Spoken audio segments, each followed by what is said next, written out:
আজকে আমি রান্না করব হলো পাস্তা। এখানে আমি সব কিছু গুছিয়ে নিয়েছি, রান্নাটাও বসিয়ে দিয়েছি। এখানে হচ্ছে পেঁয়াজ কুচি, রসুন কুচি, আদা কুচি আর হচ্ছে কাঁচামরিচ, এগুলো আমি কড়াইয়ে দিয়ে বসিয়ে দিলাম। আর পাস্তাটা কিন্তু আমি অলরেডি আগে থেকে সিদ্ধ করে রাখছি। পাস্তাটা যখন সিদ্ধ করবেন, পানিটা যখন ছাঁকিয়ে নেবেন, তখন অল্প একটু তেল দিয়ে দিবেন, তাহলে এরকম জড়জড়ে থাকবে। এখানে কিন্তু আমি পেঁয়াজ কুচি আর রসুন কুচি এগুলো ভালোভাবে ভেজে নিতেছি। পাস্তার জন্য যে মাংসটা আমি রেডি করছি সেটা আগে থেকে রেডি করে রাখছি। একটা ম্যাগি মশলা দিয়েছি, এই যে এটা দিয়েছি, তারপর টমেটো সস আর হচ্ছে সয়া সস, এগুলো দিয়ে আর একটা গরম মশলা ভালোভাবে আমি রেডি করে রেখে দিয়েছি 10 মিনিটের জন্য। এটা হচ্ছে মটরশুঁটি, অল্প মটরশুঁটি নিয়েছি, আমি সিদ্ধ করে আগেই রেখে দিয়েছিলাম। এখন আমি এইটা দিয়ে দিব, তারপর দিয়ে দিলাম মটরশুঁটি,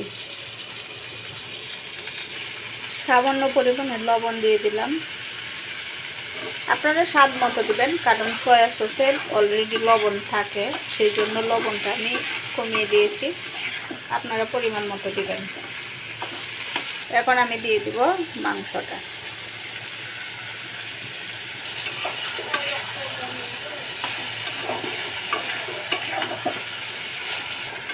আমি পাস্তা রান্না করার জন্য শুধু বুকের মাংসটা নিয়েছিলাম, মুরগির বুকের যে মাংসটা সেটা নিয়েছি। আপনারা চাইলে যে কোনো মাংস নিতে পারবেন, কিন্তু হাড় ছাড়া মাংস নিতে হবে। 5 মিনিটের জন্য ঢাকনা দিয়ে ঢেকে দিব। আর এটা হচ্ছে ডিমের ঝুড়ি বানিয়ে রেখেছি। ডিমের ঝুড়ি তো আপনারা সবাই বানাতে পারেন, সেজন্য আর কিছুই দেখালাম না। ডিমের ঝুড়িটা আমি এরকমভাবে বানিয়েছি, সেটা যখন পাস্তাটা হবে তখন আমি উপরে দিয়ে দিব। আর এখানে একটা ম্যাগি মশলা আমি রেখে দিয়েছি, যখন পাস্তা হয়ে যাবে উপরে দিয়ে দিব। এই মাংসটাতে রান্না করার সময় পানি দেওয়ার কোনো দরকার নেই, আমি 5 মিনিটের জন্য রেখে দিয়েছিলাম, সেই জন্য অলরেডি অনেক পানি ছেড়ে দিছে। এই যে দেখতেই পাইতেছেন আপনারা, অনেক পানি বেরোইছে।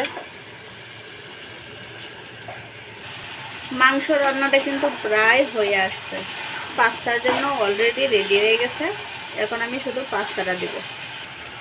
এই যে পাস্তাটা দিয়ে দিলাম।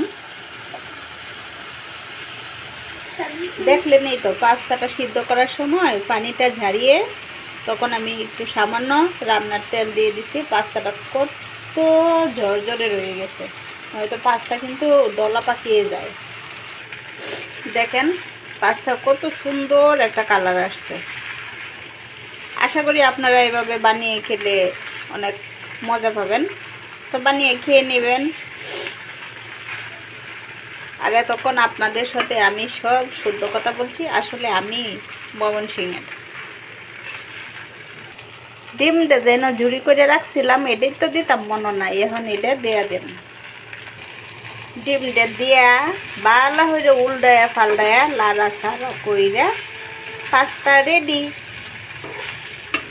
দেখছেন, এই পাস্তা রান্না করার লাগে মনে হয়েছে না জানি কি এমন জিনিস, কি দেওয়া লাগে না দেওয়া লাগে, ঘরের মধ্যে যে যে জিনিস আছে এটি দিলেই কিন্তু পাস্তা হয়ে যায়। তো আমার পাস্তাটা কিন্তু রেডি। এখন খাওয়ার লাগে পরিবেশন করার লাগবো বাড়ির মধ্যে, বাইরে টাইরে পরে আপনারা দেখাইতেছি পরবর্তী পদক্ষেপ।